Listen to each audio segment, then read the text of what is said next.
This is a production of Cornell University.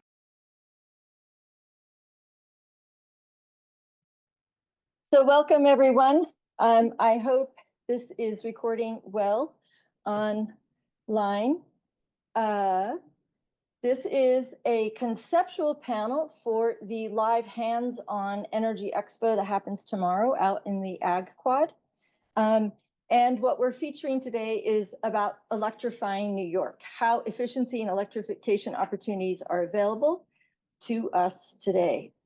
So the great thing about efficiency and electrification is it improves air quality, it reduces greenhouse gases, and it conserves New York State's natural resources. And that's the idea behind this panel.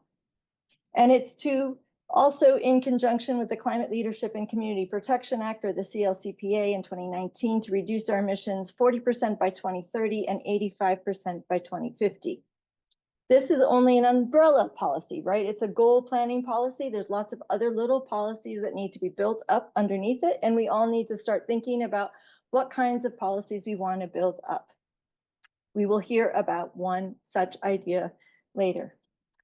But to give us a sense on how much we are emitting as a state, the gross emissions in 2020, well, the New York State emitted 350 million metric tons of carbon dioxide equivalents in 2020. But notably, it was 15% lower than 1990. So part of our work is already done. You can see right here where our current levels are, we're 15% below. Now, what I want to stress here is even though my specialty is in this orange bar for agriculture, the blue bar is what we all need to tackle. This is our energy consumption in the state. And most of our emissions come from the building sector and the transportation sector. And that is the theme today that we're focusing on.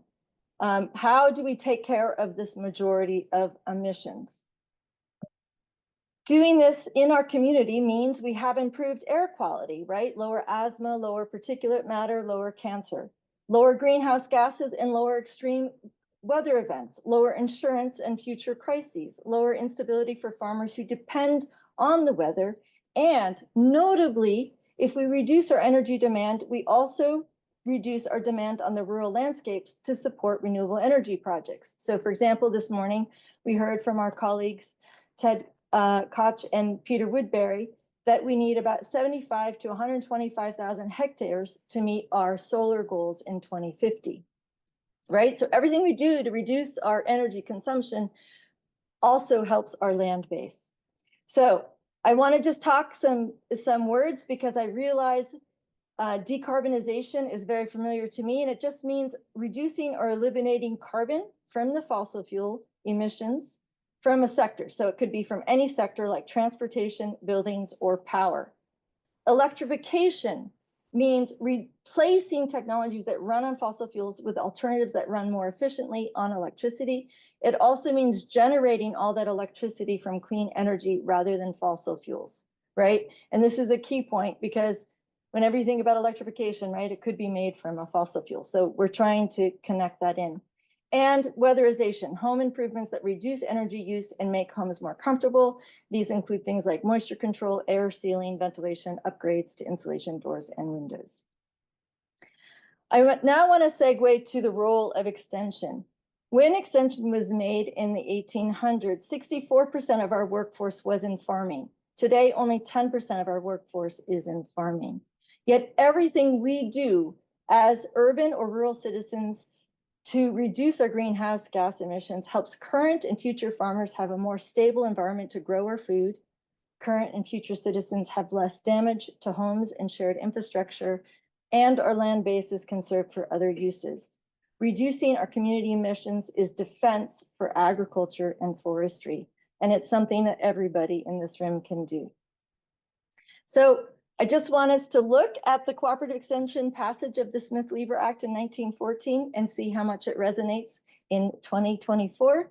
Cooperative agricultural extension work shall consist of the development of practical applications of research knowledge, instruction and practical demonstrations of existing or improved practices and technologies in agriculture, uses of solar energy in 1914 with respect to agriculture, home economics, and rural energy. I just think this is really key, right? Because our landscape has changed, but our mission to work on behalf of each other is the same.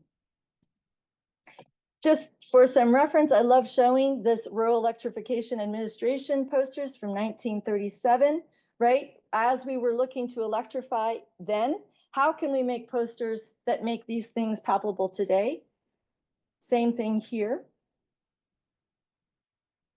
So how can we brand efficiency and electrification for our century?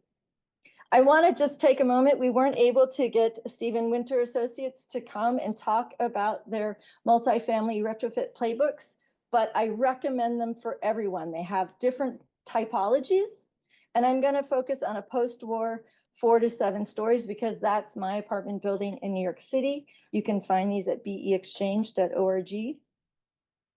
And what these do is they target several areas: lighting, the building envelope, ventilation, heating, cooling, and hot water. They then break down the proportion of energy by heating and hot water, right? And then there are some other smaller sources. But this helps you start honing in on where your energy use is and therefore probably where your greenhouse gases are. And then it sets recommendations.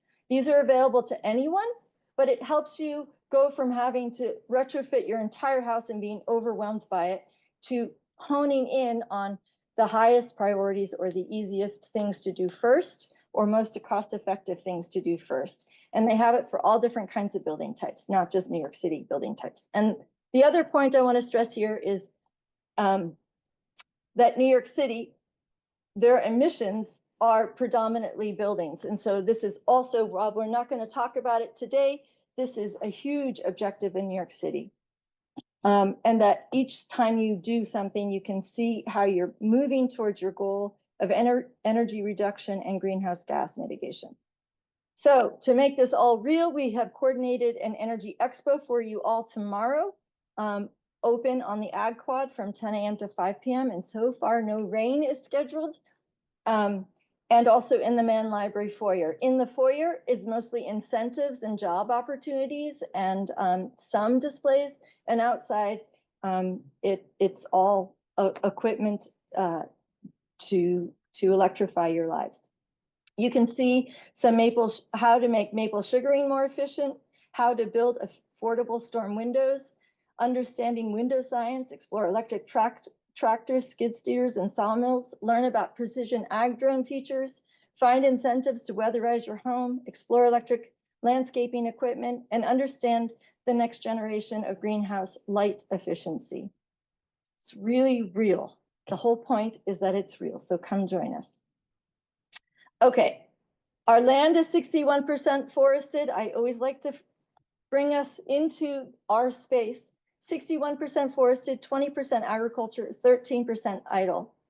And we also need to think about how to activate those idle lands, right? As extension, we work with homeowners or we work with farmers or foresters. How many times do we work with an idle or former ag landowner? We generally don't, and we need to activate those in order to think about the big picture here. And the goal here is the highest and best use. I would argue we should activate those idle lands for solar so that we can continue growing high quality products on our ag land.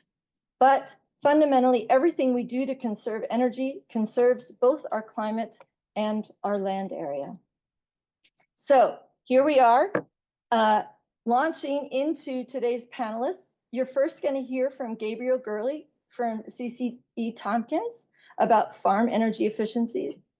Then we're going to hear from Ken about electrifying landscaping equipment. Then we'll hear from Josh about weatherizing homes. Danielle will then present on some efficiency pilots that she's been doing. And then hopefully it's all going to work out. But at 3:45, Maureen Letty from New York State Department of Environmental Conservation will come in and talk about the New York State Cap and Invest, or NICI program, that is coming forward as a way to fund these kinds of projects and more as we move this process along. Okay, so Which piece of this pie are you going to eat up? Because it is tasty work we have in front of us. Gabriel, come on up. This has been a production of Cornell University, on the web at cornell.edu.